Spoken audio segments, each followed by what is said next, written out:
not legal advice. I kind of decided to do this. This is not legal advice. Like, subscribe, share, comment, kick this, do something. But I've been hearing a discussion about a topic, and I wanted to clarify it. But before I do that, I wanted to make one point clear, that I used to be addicted to the hokey pokey, but I've since then turned myself around. Anyway, what I wanted to talk to you about tonight was GTII, fingers, MMTLP, and MMAT. And it'll make a little more sense when I get this down. And I'm kind of doing this on the cuff, so I'm nothing is prepared. I'm just kind of going at it. So, a lot of people believe that if fingers, and for people that don't know that, Finger Motion, I think is the name of the company, if that goes, it might influence GTII to go in terms of a naked short.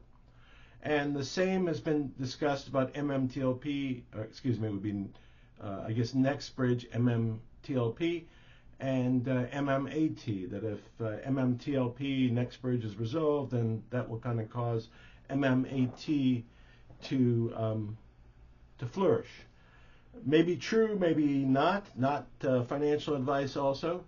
And I believe there may be a lot of things that might cause a short squeeze, because that's what's being discussed. Short squeeze, there may be events, there may be contracts. I know with GTII there's potential contracts. I know with Finger Motion there's good revenue. But both are in common is the short positions and naked short positions, as is the case in MMTLP and MMAT. So then I followed the scenario of Alpine being pursued by Finra, and then I heard recently that also that was a means by which some people believed that a short squeeze would evolve from Alpine being kicked out by Finra, expelled, or something along those lines, and somehow that would, because they held a large naked short position, their ouster would cause a squeeze, etc. And perhaps it will, and maybe it still will, maybe it will at a different time. But I kind of wanted to focus just on one issue. So the current status of Alpine. So if we were expecting a squeeze, and the only basis we were expecting the squeeze was because Alpine would be expelled, if that was the only thing, this is kind of what that's going to address. And so what happened is Alpine and Finra have been at it in April, I think, of 2022. Finra got a cease and desist order against Alpine, saying you can't conduct any business anymore because you've been naughty, stealing money, literally stealing money, misappropriating client money, excessive fees, charges, etc. And there was an expulsion order, but that's subject to appeal. The cease and desist order theoretically is enforceable, but be that as it may. So that's April of 2022. Sometime in or about April of 23, Finra then comes forward and says there's been 35,000 or more violations of that cease and desist order from April of 2022, and we got to get rid of these guys. So they start an expedited proceeding, get rid of these guys for violations of that prior cease and desist order. Now, you might ask, why did it take Finra 35,000 violations to interject themselves? Why did it take them a year? What kind of supervision are they conducting on someone that they, in asking for a permanent expulsion and permanent cease and desist order, they, Finra, determined was a danger to the consumers? And then after they discovered 35,000 violations, they started an expedited proceeding. That's about April of 2023, because they said there's 35,000 violations of the cease and desist order from a year ago, where again, that apparently Alpine was engaged in improper, unethical, immoral, you name the adjective, conduct. So they started. Then Alpine, who had filed an action in 2022, I think October of 2022, against Finra, challenging the constitutionality of Finra in that the SEC wasn't properly appointed, issues about the judges that are within Finra and the SEC, and other arguments. They filed an action October of 2022. Nothing happened on that action, or basically nothing, until Finra started the proceeding in 2023 after they discovered the 35,000 violations. And at that point in time, then, and only then, did Alpine seek an injunction. They went before the district court. District court turned them down. They went to the Court of Appeal in D.C., and that court 2-1. So it's called per curiam, which means the decision is by the court as opposed to anyone in particular signing off.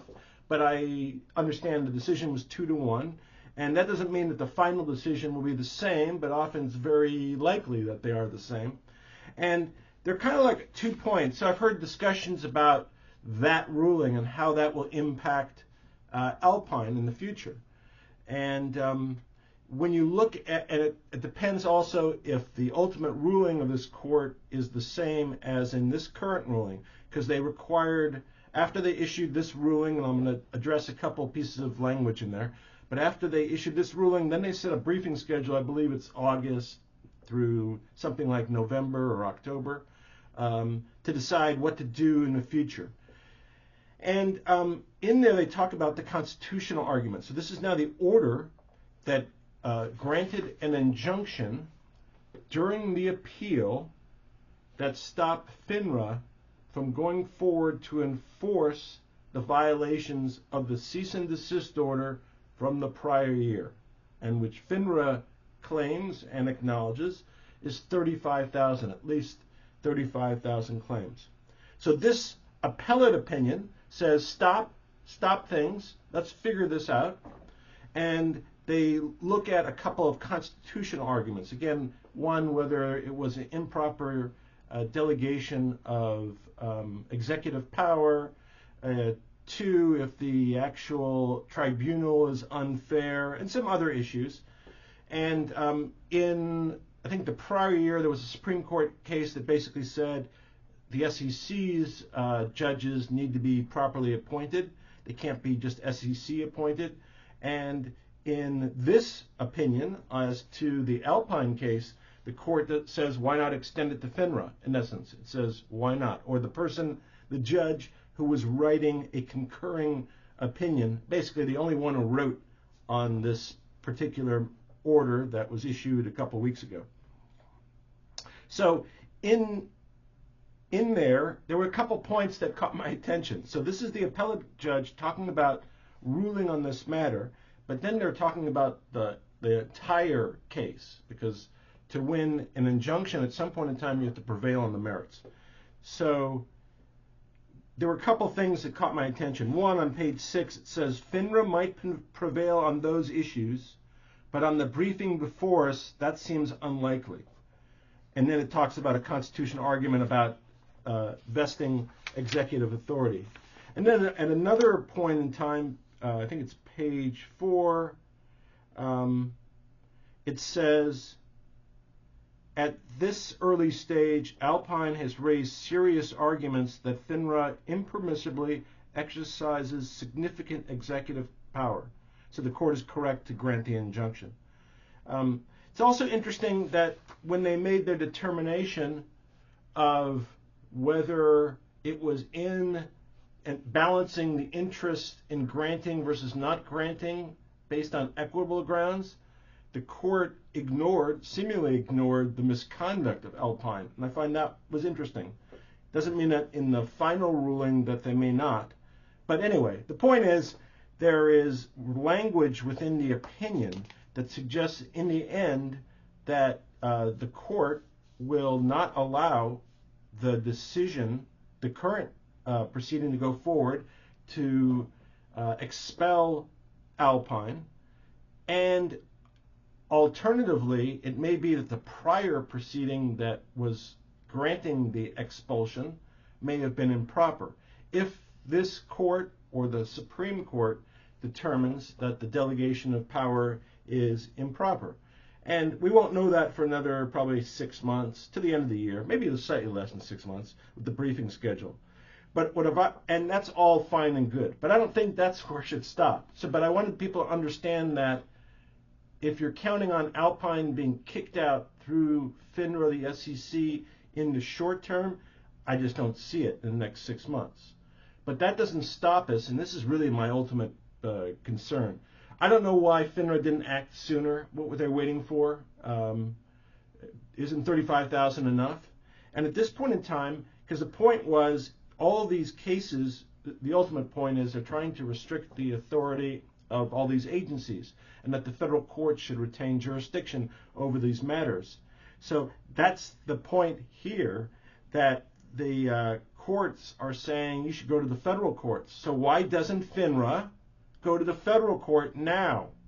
Why are they letting Alpine, if they are, conduct business, and they just accused them of 35,000 violations, so they're ongoing? So go in now. Go and get a receiver. Get some equivalent appointed. There is no excuse. There was no excuse for Finra and the SEC not acting. So my suggestion is, because this will apply to everybody, because I believe that whatever one goes first, whatever naked position is fully exposed, will benefit everyone in these positions. So I believe that people, it's up to them. I'm not suggesting, directing, or whatever, but if everybody called Finra and said, what's going on in the Alpine matter, why aren't you going in the federal court to pursue it, because you'd accused Alpine of all these violations and it's harming the public, and they said to go in the federal court, so why don't you go in the federal court? And if Finra doesn't give you an answer that makes any sense, and I can't really think of one at this point, then you should go to your Congress people and say, listen, Finra's acknowledged that these violations have gone on, but they refuse to take action by going to federal court. And it may only the reason may only be because Finra doesn't want to, and the SEC doesn't want to acknowledge that the federal courts have jurisdiction over the agencies. So that if they went immediately in the federal court, perhaps they might think that's an acknowledgement. But that's against the interests of all us retail shareholders. So I would urge you at least to consider contacting Finra and the SEC to direct them, suggest that they go forward against Alpine in federal court if there's something there, if they're not just BSing for all the violations and the risk to the public. And the more the merrier. That's the way I see it. And that would be, in my mind, a much faster remedy than waiting for the appellate court to rule, sending it back to a lower court, or any other impediment. This would be in a federal court seeking the appointment of a receiver to take over the business of Alpine and protect the public. Something analogous to that. Anyway, think about that. And if you agree with me, contact Finra. Tell them to get on Alpine. Take them to federal court.